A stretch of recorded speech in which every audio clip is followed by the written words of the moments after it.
Hi friends, welcome to my channel. ഇന്ന് പഴം ഇരിപ്പുണ്ട്, അപ്പോൾ പഴംപൊരി ഉണ്ടാക്കാമെന്ന് വിചാരിച്ചു.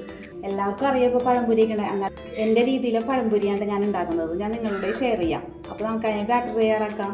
അതിനായിട്ട് ആദ്യം മൈദപ്പൊടി ഇടാം. മൈദപ്പൊടിയുടെ നേർപകുതി തന്നെ നമുക്ക് അരിപ്പൊടി എടുക്കണം കേട്ടോ, എന്നാലും നല്ല സോഫ്റ്റും ക്രിസ്പിനെസ്സും ആവുള്ളൂ. ഞാൻ പകുതിയോളം അരിപ്പൊടി എടുക്കുന്നുണ്ട്. ഞാൻ അല്പം സോഡാപ്പൊടി ഇടുന്നുണ്ട് കേട്ടോ. ഞാൻ സോഡാപ്പൊടി നിങ്ങൾക്ക് വേണമെങ്കിൽ ഇടണ്ട, കാരണം കുറച്ചധികം നേരം ബാറ്റർ റെസ്റ്റ് ചെയ്യാൻ വെക്കണി സോഡാപ്പൊടി ഇടണ്ട. ഞാൻ ആ പഴം വൈകുന്ന സമയം മാത്രമേ ഞാൻ ഈ ബാറ്റർ റെസ്റ്റ് ചെയ്യാൻ വെക്കുന്നുള്ളൂ, അതുകൊണ്ടാണ് ഞാൻ സോഡാപ്പൊടി ഇടുന്നത്. മധുരത്തിന് ആവശ്യമായ പഞ്ചസാര വേണമെങ്കിൽ ഇട്ടാൽ മതി. എനിക്ക് അല്പം കുട്ടികൾക്ക് മധുരം ഇഷ്ടമാണ്, അതുകൊണ്ട് കുറച്ചും കൂടി ഇടാൻ കേട്ടോ. മക്കൾക്ക് ഭയങ്കര മധുരം ഇഷ്ടമാണ്. അല്പം ഉപ്പ്, കളറിന് വേണ്ടി ഒരല്പം മഞ്ഞൾപ്പൊടി. ഞാൻ വിസ്ക് വെച്ചാണ്ട് ഒന്ന് ഇളക്കുന്നാൽ വെള്ളം ഒഴിച്ച്. വിസ്ക് ഇല്ലാത്തൊരു പേടിക്കേണ്ട, എന്തെങ്കിലും ഫോർക്കോ സ്പൂണോ വെച്ച് ഇത്ര അധികം നേരം ഒന്ന് ഇളക്കണമെന്നുള്ളൂ. കാരണം പഴംപൊരിയുടെ മിക്സ് ഒന്ന് നല്ലോണം വിസ്ക് വെച്ച് ഇളക്കുകയാണെങ്കിൽ സോഫ്റ്റ് ആയി കിട്ടും എൻ്റെ ബാറ്റർ, അതുകൊണ്ടാണ് കേട്ടോ. ഇല്ലെങ്കിൽ സ്പൂൺ വെച്ച് ചെയ്താൽ മതി, കുഴപ്പമൊന്നുമില്ല. ആദ്യം നമുക്ക് ഈ പൊടി എല്ലാം കൂടി ഒന്ന് മിക്സ് ചെയ്യാം.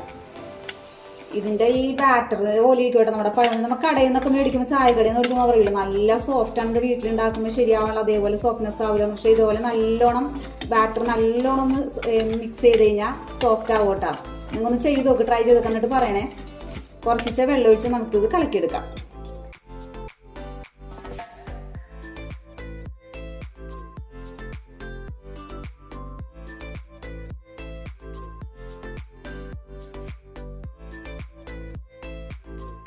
ഞാൻ ഇതുപോലെ മിക്സ് ചെയ്തിട്ട് എന്നാലും കുറച്ചു നേരം കൂടി മിക്സ് ചെയ്യണ്ടാവും. നമ്മൾ സാധാരണ മിക്സ് ചെയ്തിട്ട് അപ്പം തന്നെ അടച്ചെന്തെങ്കിലും വെക്കുക. ഞാൻ കുറച്ചേരം അധികം നേരം മിക്സ് ചെയ്യും. ഈ മാവ് സോഫ്റ്റ് ആവണം, നമ്മൾ ഈ ഇളക്കല് പോലെ ഇരിക്കും. അപ്പം നല്ലോണം ഇളക്കിക്കൊണ്ടിരിക്കുക. നമുക്ക് കുറച്ച് നേരം ഒന്ന് സ്പൂണാണെങ്കിൽ നല്ലോണം ഒന്ന് ഇളക്കിയൊക്കെ എടുക്കുക. അപ്പം നല്ല പഴംപൊരി നല്ല സോഫ്റ്റ് ആയിട്ട് വരും, കടയിലിരിക്കും, നല്ല പൊങ്ങി വരും. നമുക്ക് ഇതിൻ്റെ ബാറ്റർ അധികം ലൂസ് ആവാനും പാടില്ല, അധികം തിക്കും ആവാനും പാടില്ല. ലൂസ് ആയി കഴിഞ്ഞാൽ പഴുത്തുമേന്ന് ബാറ്റർ ഇരിക്കൂല, ഒലിച്ചിങ്ങ പോരും. തിക്കായി കഴിഞ്ഞാൽ കട്ടിയായി പോകും. അതിന് നടുക്കുള്ള ഒരു പരുവത്തിൽ നമ്മൾ എടുക്കണം കേട്ടോ. നമുക്കറിയാൻ പറ്റും, അടുക്കളയിലൊക്കെ ഉപയോഗിക്കുന്നത് നമ്മൾ പെരുമാറുന്നവർക്ക് അറിയാം കറക്റ്റായിട്ടത്. ഏലക്കപ്പൊടി ഇടണവരുണ്ട് കേട്ടോ, മിക്കവരും ഇടും ഏലക്കപ്പൊടി. എനിക്ക് ഇഷ്ടമല്ല കേട്ടോ, ഇപ്പം മക്കൾക്ക് ഇഷ്ടമല്ല പഴംപൊരിയിൽ അങ്ങനെ ഏലക്കപ്പൊടി കടിക്കണം, അങ്ങനെ ഇഷ്ടമല്ല. അതുകൊണ്ട് ഞാൻ ഏലക്കപ്പൊടി ഇടല്ല, നിങ്ങൾക്ക് ഉപയോഗിക്കാം കേട്ടോ. ഒരു 5 മിനിറ്റ് വരെ നല്ല സ്പീഡിൽ നല്ല സ്പീഡിൽ റെസ്റ്റ് ചെയ്യാതെ ഒന്ന് ഇളക്കി കൊടുക്കണം കേട്ടോ. അപ്പോൾ നല്ല ടേസ്റ്റിയായ പഴം പൊരിക്കാൻ കേട്ടോ. നമുക്ക് പഴം കട്ട് ചെയ്തെടുക്കാം കേട്ടോ. ആ സമയം കൊണ്ട് ഒന്ന് റെസ്റ്റ് ചെയ്യട്ടെ. പഴം ഞാൻ ഇങ്ങനെയൊന്ന് കട്ട് ചെയ്യണമെന്ന് കാണിച്ചു തരാം. നിങ്ങളുടെ ഇഷ്ടത്തിന് കട്ട് ചെയ്യാൻ ഞാൻ ഇങ്ങനെയാണ് കട്ട് ചെയ്യണത്, കാണിച്ചു തരാം കേട്ടോ.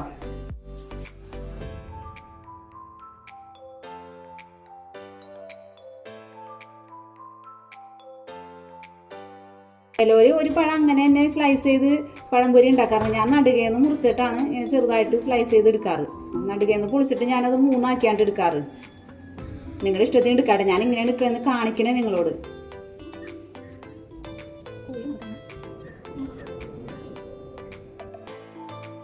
അതുപോലെ ബാക്കി എല്ലാ പഴവും മുറിച്ചെടുക്കാട്ടെ നമുക്ക്.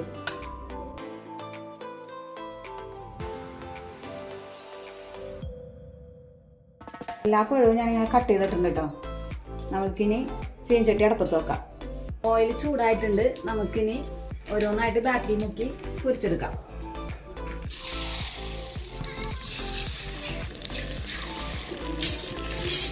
മീഡിയം ഫ്ലെയിമിലിട്ട് വെക്കണം കേട്ടോ, അല്ലെങ്കിൽ പെട്ടെന്ന് കരിഞ്ഞു പോകും ആ മാവ്. വേണ്ട, നല്ല വീർത്ത് വേണ്ട പഴംപൊരിയുടെ ആ ബാറ്റർ പഴം നല്ല വീർത്ത് തന്നെ.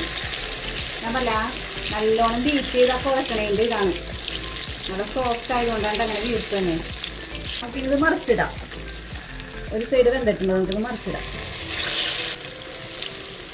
കറുത്തിരിക്കുന്ന നല്ല പഴുത്ത പഴം ഓർന്നിട്ടാ, അതുകൊണ്ടാണ് കേട്ടോ. അതുകൊണ്ട് നല്ല മധുരവും ഉണ്ടാവും. അപ്പോൾ നമുക്ക് ഇതങ്ങോട്ട് പൊരിയെടുക്കാം. അതുപോലെ ബാക്കിയുള്ള പഴങ്ങളെല്ലാം നമുക്ക് ഫ്രൈ ചെയ്തെടുക്കാം. എല്ലാ പഴവും പൊരിച്ചെടുത്തിട്ടുണ്ട് കേട്ടോ.